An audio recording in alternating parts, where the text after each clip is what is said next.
Hello and welcome everyone, and welcome to this special coverage of the very important gathering or summit which took place today in the new administrative capital, the Cairo Summit for Peace, as it was attended by a large number of world leaders. President Abdellatif al-Sisi, in the inauguration of this summit and in his speech, he really delivered a number of messages. We are going to discuss them all, or at least most of them, in addition to what was said in the speeches of all the world leaders who addressed the gathering. But before we start, let me first welcome my dear guest live here in the studio, Dr. Hanan Abdellatif, our political and economic expert. Thank you very much for being with us, Dr. Hanan. Thank you very much. My pleasure.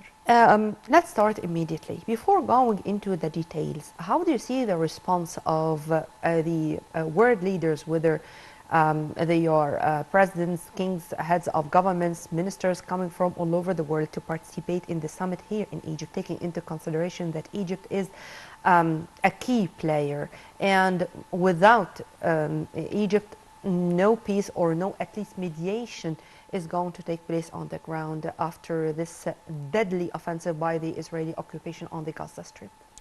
That was very clear because after President Sisi he announced for this peace summit, I think that was only a few days ago.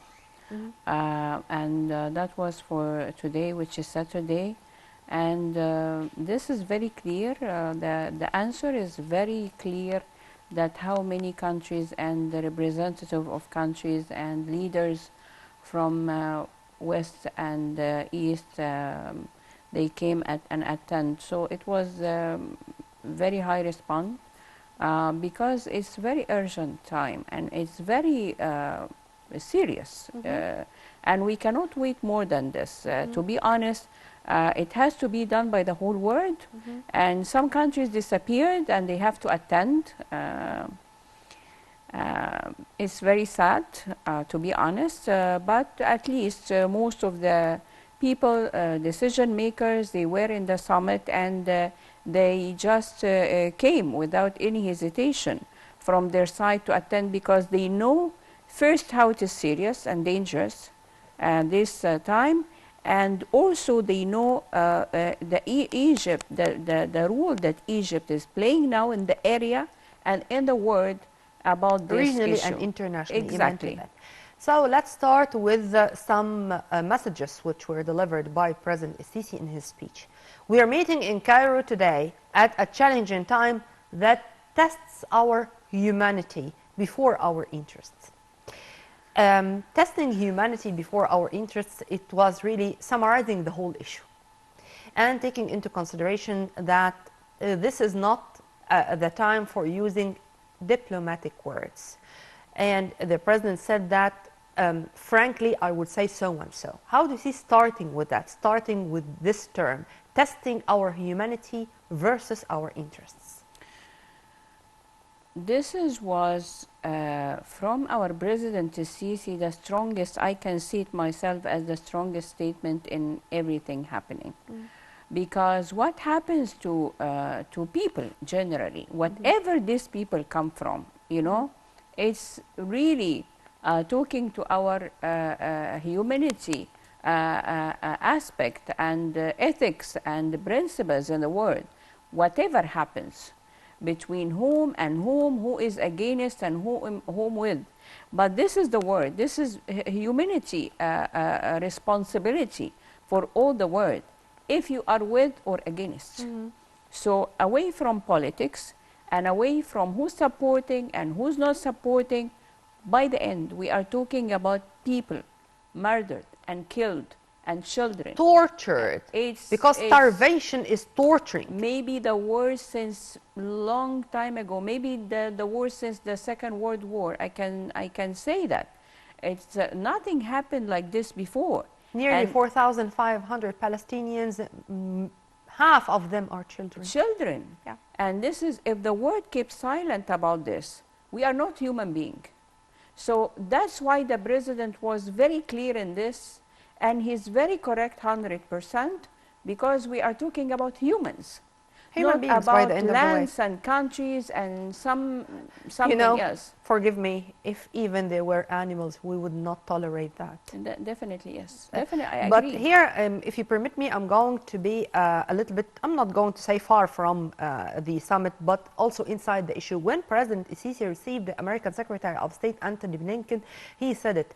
It's not that we are against Israel defending itself. It's about the appropriate response.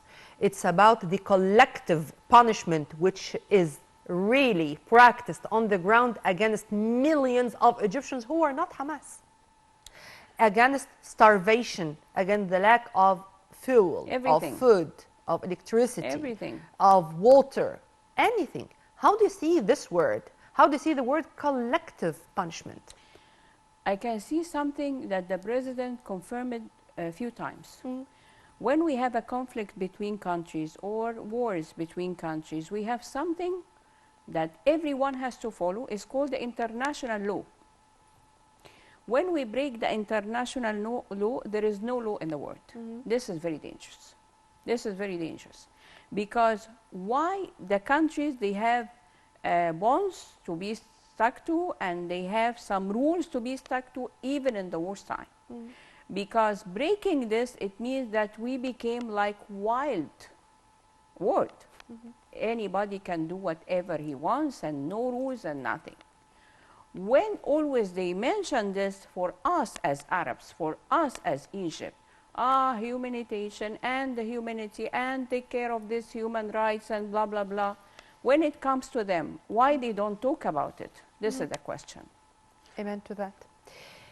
Egypt has not closed the Rafah crossing at any moment. However, the repeated Israeli shelling of the Palestinian side obstructed its operation amid the severity of the circumstances on the ground. I agreed with the American president to operate the crossing on sustainable basis under the supervision of and coordination of the United Nations, the UNRWA, and the Palestinian Red Crescent. Of course, it's great to find the 20 trucks moving through the Rafah crossing to the Palestinian territory. But unfortunately, it's only 3% of what the Gaza Strip needs. And before the war, 450 trucks usually on daily basis went to the Rafah crossing. What should we do to convince the world that the children need to eat, to drink, before anything else? I think it's a plan. I think it's a plan trying to stop, because look how many these trucks were by the Rafah gate for how many days before they let just only 20 of them finally. Out of 200. Out of 200, and it could be more in Arish port. But why from day one, once these trucks were there with the food and medicine and gas and everything, why they didn't let them in from day one, at least part of it? Because I think it's a plan. Because when you destroy someone, you try to protect your destruction, you know, from being helped and supported by the others. You don't need to get this help to them. So it was delayed by them because it was excuses all the time, you know, excuses all the time. And finally only 20, which is not enough for the number of the people there. It's not At enough. all. Only At all. 3%. 3%, And it's not the Red what- Crescent of Palestine, for example, which said so. It's the UN representatives or the UN rescue workers who said so. I mean, it's coming from an international organization statistics. It's not the Palestinian Red Crescent statistics. Exactly, exactly. Also, to another message politically this time, President Sisi said, if we do not treat the roots of the conflict, nothing is going to happen on the ground. Isn't it about time to address the root causes of the problem in the Middle East? Hasn't the time come yet to dispel the political illusions that the status quo can sustain? Any answer to these questions, or still the international community is going to remain silent in front of the UN resolutions, which are all the time broken on the ground when it comes to the illegal Israeli settlements, only as one example? My answer will be very simple. What happened few days ago? when they bombed the hospital with the people inside? Is it with any kind of rules in the world? I mean, they broke all the rules, the maximum rules and the minimum rules. What do you expect? And they had the guts to say that the Palestinians were the one behind the strike. Okay. I cannot imagine how bold or how they were to have the ability to say so. The church.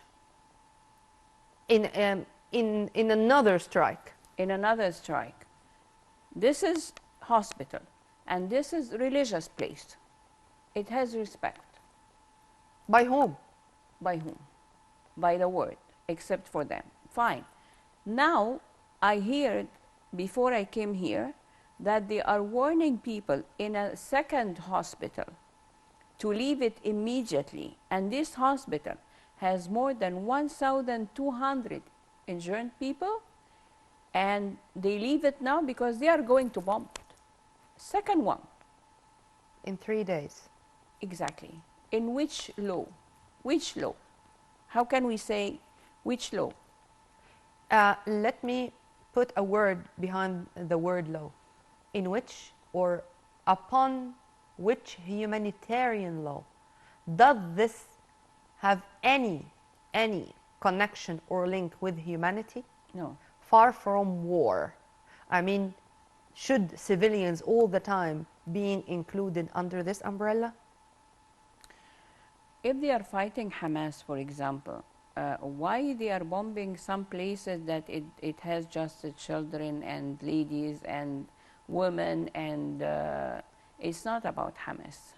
The UN itself said even with thousands of people who resorted to the UN supervised schools and to take them as shelters, the schools themselves are targeted more than once, despite the fact that in every room, in every class, you would find more than from 90 to 100 people. Most of them are children. And these classes or these schools are also attacked. Then where to go? Where to go? To the borders with Egypt. Okay, let's go to this. President Abdel Fattah al-Sisi stated it clearly to the whole world and articulate in sincere terms the will of all Egyptians and to every single Egyptian that the liquidation of the Palestinian cause without a just solution is beyond the realm of possibility. And in all cases, and would you please underline the coming words, in all cases, it will never happen at the expense of Egypt. Would you please elaborate? Do you know President Sisi, his background is military intelligence. We have to focus on that. Yes. So he knows exactly what's going on. He understands not the story, but the deep part of the story and what's behind the story. And when he said that, because he knows what they need to do by the end of this story, or what this story was created for. Let me tell you something, that their plan that he understands very well, and up to this plan, he put all this strong, clear, strict statement that he mentioned many times, not only once or twice, but he's confirming all the time the same statement. That, do you know the plan, Nermeen? What they are doing? They divided Gaza into 3 parts, A, B, C. A is the north, and then B is the middle part, and then C is the southern part, which is the closer to our borders with Egypt. Now, what happened that they are trying completely to destroy this part, the A, to let the people automatically move to part B. Destruction. And that's why they are warning the people today that they are in the second hospital, that move to the middle of Gaza. And then they start to do the same with the middle of Gaza to let them to move automatically to the south.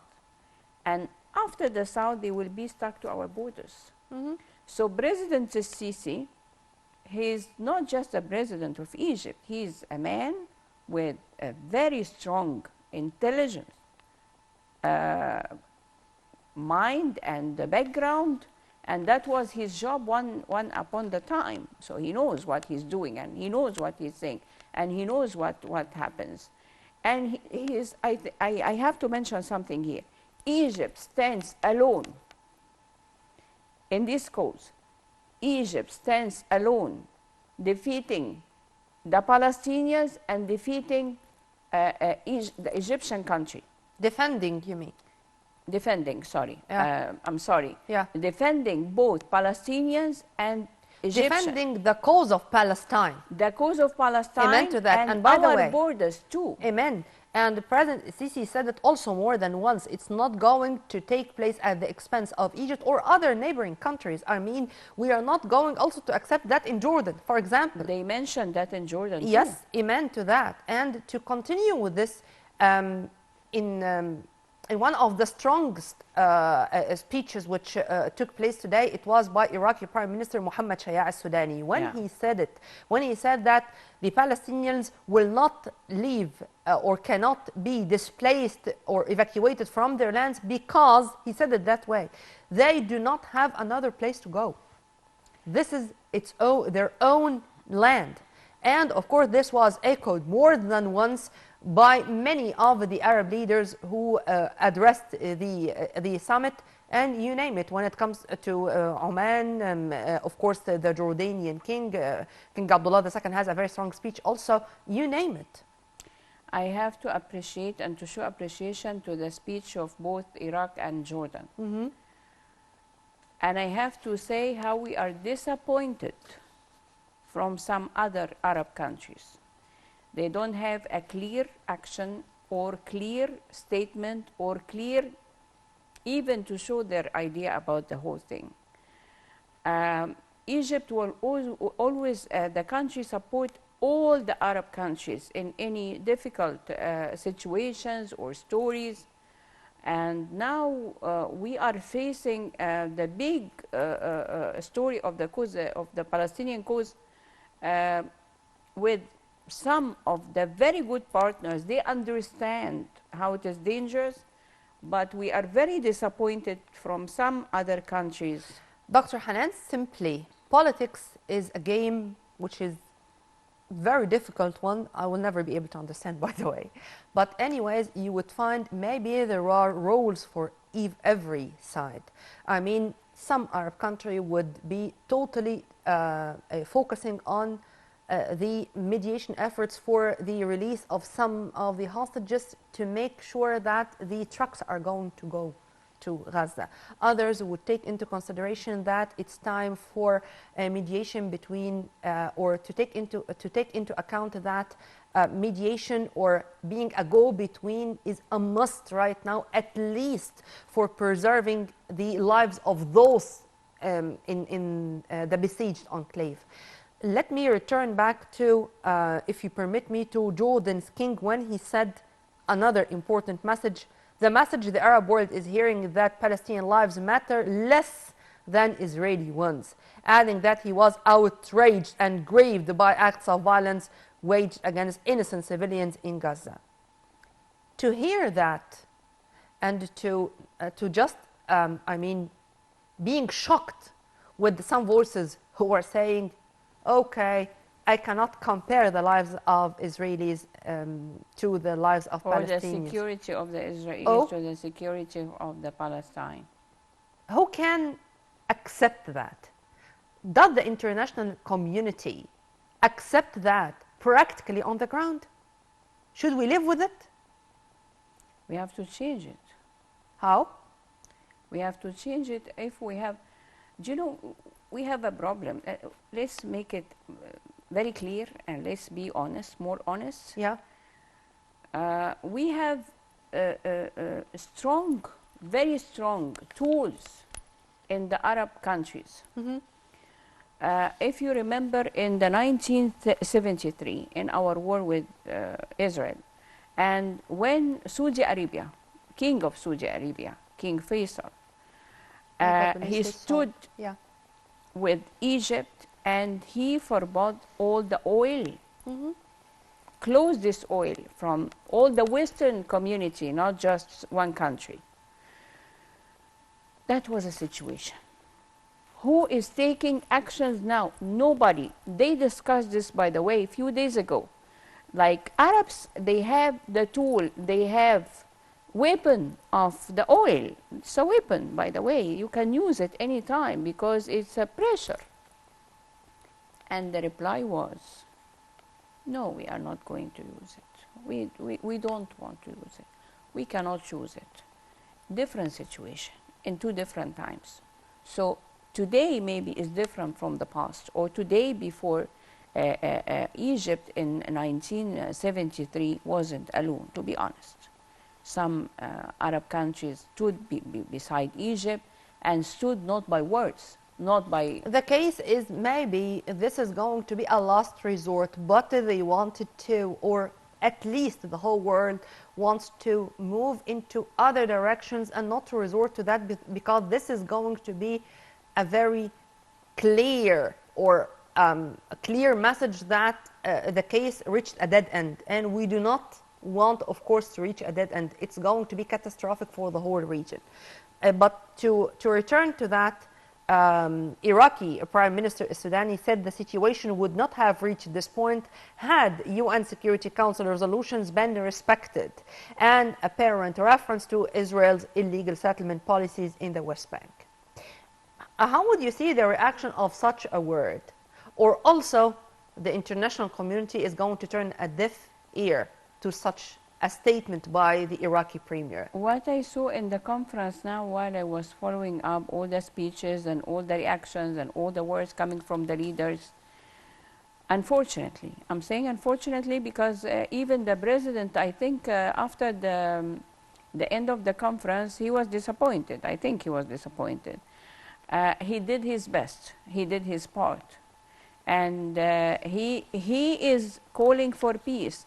But it seems, Nermeen, that some other countries, they don't want peace. This is the problem. What you need, this is the problem. Is not what you react up to what you need. We need peace. We need to solve. But some other parties, some other sides, I don't think that they have the same opinion and they have the same action. And maybe because of that, President Sisi started the speech by saying, so we are meeting in Cairo at challenging time that tests our humanity before our interest. What you've just said is getting us back to this very important humanity phrase, which was in the very first words by President Sisi in his speech. Humanity. True? Humanity, very true. We have two problems. We are standing beside the people in Palestine as human beings first, away from the Palestinian cause and away from politics completely. We are standing with some humans, okay? This is number one.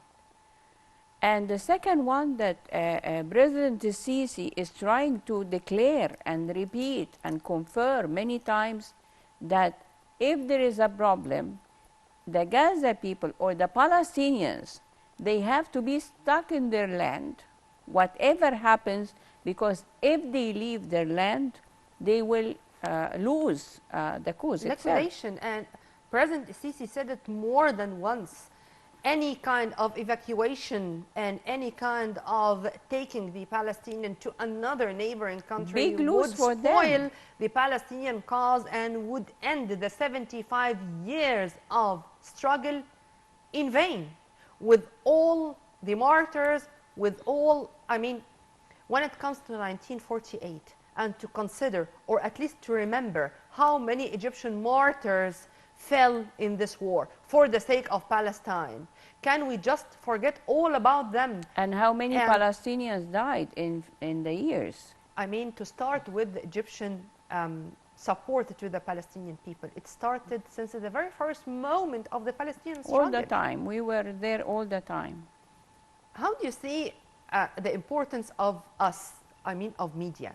Because I think now the Western media outlets cannot deny what's going on the ground and cannot speak anymore about what the Israelis are suffering after the Hamas assault on the 7th of October. They cannot speak about them and do not speak about the 12 days of continuous bombardments, which are continuing. As you've kindly mentioned, there are now even warnings of more offensives on the ground and more targeting of civilians. How do you see the importance of this and what we should do more as media outlets? Okay, let me tell you something. When we talk about the reactions and the ideas of this Western community, we are talking about leaders and decision makers. But we have to focus on the people of these countries. Because some of the people, or maybe now it's increasing, lots of the people of these countries, the same they are against everything we do, they are with what we do. Why? Because they think as a humanitarian issue, they are, by the end of the day, they are people, so they are worried it comes back to them one day. It could happen to them. Fine. And what I want to say to prove my statement, that, do you know, a few days ago in New York City, in USA, a group of Jewish people, and it came in all the media, they are Jewish, and they went in the street saying, don't do that with our names. We don't agree. And they were Jewish, but they are human beings, they are people, and they are against. I think now we found some. I'm asking this question because just before being on air, I was following all the demonstrations for the sake of Palestine. Demonstrations where people were carrying slogans: Palestine will never die, free Palestine. New Mexico, New York, London, and in many in Sydney and in Australia. I'm talking about those because they are Western countries or foreign countries, in addition to thousands who flocked to the streets in Egypt, in Morocco, in Istanbul and in Ankara, in Turkey, in of course in Iraq. I mean, it's normal, of course, to find demonstrations in Arab countries, but to find similar demonstrations we are talking in about Malaysia, the West. Indonesia, I mean, you name it. Does this mean that we can have more hope that the peoples of the Western countries now really understand what's going on, or still it's a long journey and we have just stepped our very first steps? No. You asked me about the role of the media. The role of the media today is more important than any other day. This time, let me tell you something. You are talking not with the political leaders, not with the decision makers, but with the peoples of these countries. And it affects 100%. Why? Because sometimes their media give them wrong messages, wrong information, wrong data about what's going on. And they don't know. Once they started to know the actual thing on the ground, or to make clear a picture of it, no, they start to react. Why? Because as you saw, demonstration went in all the Western parts of everywhere in the world, in the Western community. I'm not talking about the Arabs because this should be normal and logic. But even in America, even in London, we have some demonstration. Why? Because people are against. It's about their. And they started to know what's going on the ground because of the media. Because this is it. This is what I wanted to say. And we do have brilliant, not only media people, by the way, it's also the celebrities. In less than 24 hours, the video Salah, of Mo Salah, for example, it reached millions in less than 24 hours. And you can say about El Nini, of course, he did similar things. But unfortunately, there was such a wonderful swimmer who is only 23, Abdurrahman Samah. He's an Egyptian, and he had a record in 50-meter butterfly in a world championship in Greece, and this was last week. He said when he was interviewed after clinching the golden medal, oh, I don't know if I can celebrate or no because my brothers and sisters are being killed in Gaza. Unfortunately, the win or the golden medal of Abdurrahman Samah was not shown on the website of the International Swimming Union. Why? Because he said so. No comment. And let's continue with such things. Is this freedom of speech? Or is it something which we should say, okay, because he is mixing politics with sports, who can bear this kind of pressure? Try to put any comment in any of the social media which is belonging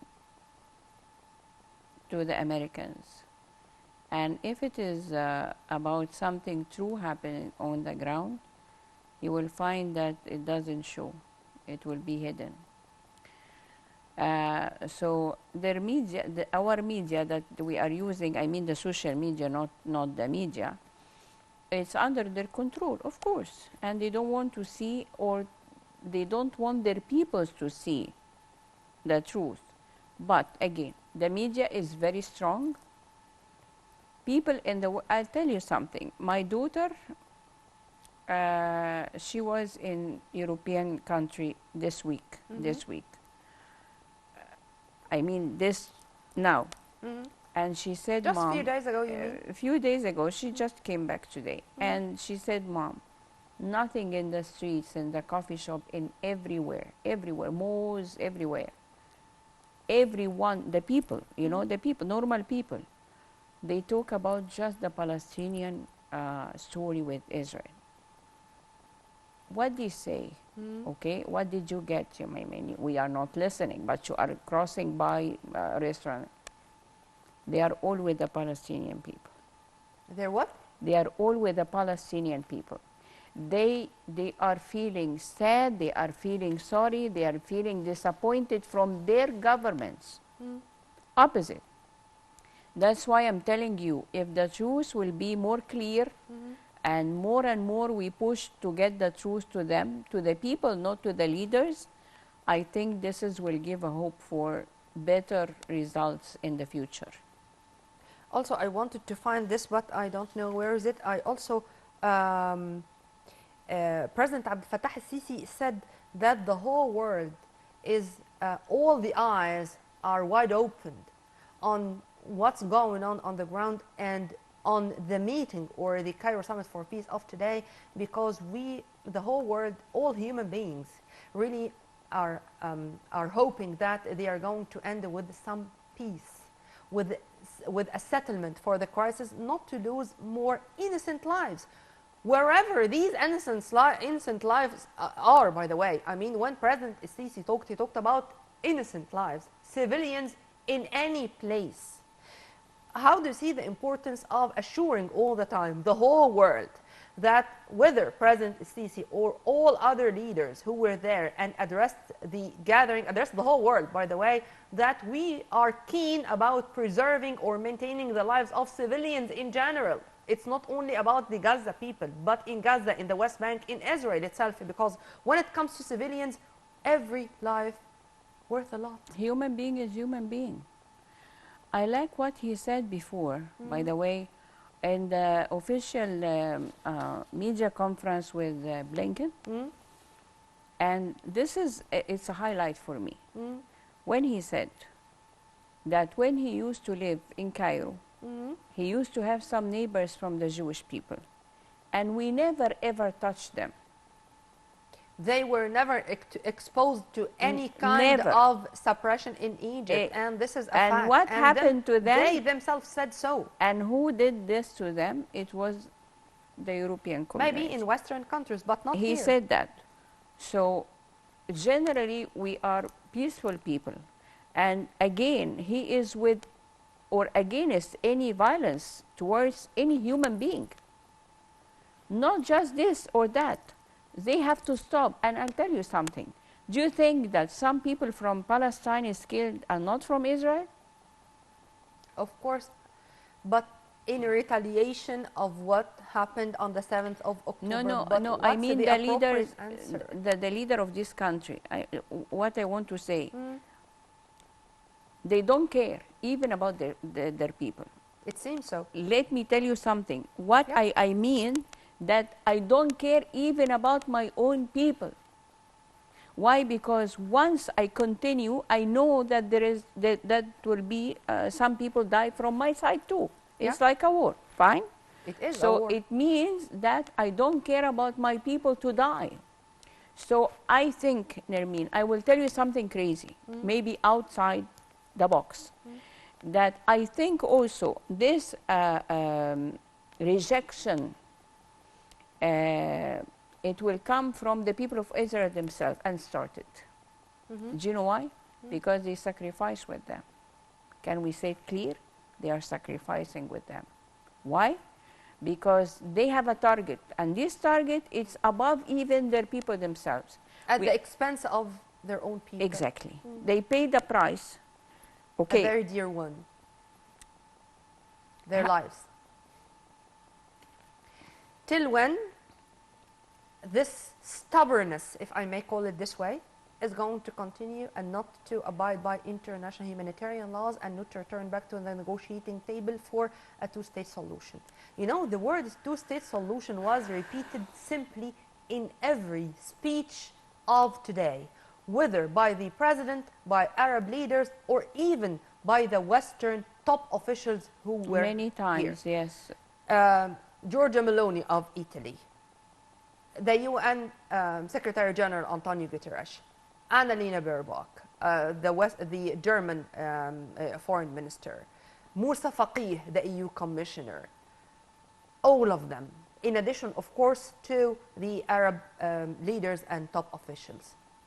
When this two-state solution issue is going to be something practical on the ground, not a dream or an illusion we are all living. Let me put it this way, a yes or no question. Can be this implemented on the ground with the current Palestinian-Israeli policy? No. Thank you. Let me return back to what's really important, the issue, the situation on the ground and the deteriorating situation.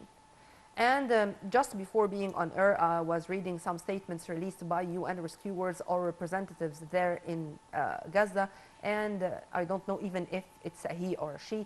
They said that they pray to God Almighty that tomorrow is going to witness the entry of more aid to the Palestinian territories, because those 20 trucks are not going to, unfortunately, meet 3% of the needs of the Gazans. Do you think that this can happen after the summit of today?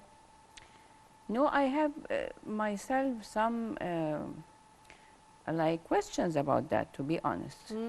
This Rafah borders is between us and the other side, Palestine, or Palestine borders or land or whatever we call it. Why we need permission? Because the Israeli side said they are not going to let the humanitarian aid into except after the release of all the Israeli captives and the other nationals who are hostages by Hamas. And this has nothing to do with the millions, or exactly the 2.4 million people in Gaza Strip who are really starving. Do you know why they allowed the 20 trucks today? Because Hamas let about 2 or 3 of the... Just 2. Yeah, of with the American... Qatar mediation. And because of this, I was saying that maybe some are going to, some Arab partners. So 2 for 20 trucks. Okay, fine. Let me repeat the question again. Is Egypt needs permission to use her border? How many times Egypt sent lots of aids before, you know, all the time. 450 trucks daily before the war. Very good. Yeah. Why we need permission from the Israeli side? I need an answer. And by the way, forget about me. This is the question of all the Egyptian people. When you talk with anybody, like saying, Dr. Hanan, I told you, politics is such a difficult game, which, uh, it's not easy at all to understand. it's our There are our treaties, border. there are peace accords, and there are things which we do respect. And what we are doing right now is to continue with exerting the utmost efforts to reach an end to this nightmare. But they don't have to give us the permission to help people who are dying, Nermeen. This is It's not us we are not part only. of the war. We are not. Of course, we do deliver humanitarian aid. Exactly. But we are also the gate to other humanitarian aid coming from all over the world. It's not only Egypt. So it's not about Egypt, Israel. It's about the whole world, Israel. Let's hope, as the president said, or when the president concluded his speech saying that there is hope that tomorrow is going to be a better day. Let's cross our fingers and pray all together for peace for all human beings on earth.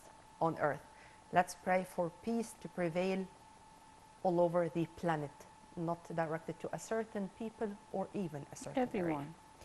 Dr. Hanan, thank you very much for your input and have a very good night. I want to end with some very few words, please. Okay, go ahead.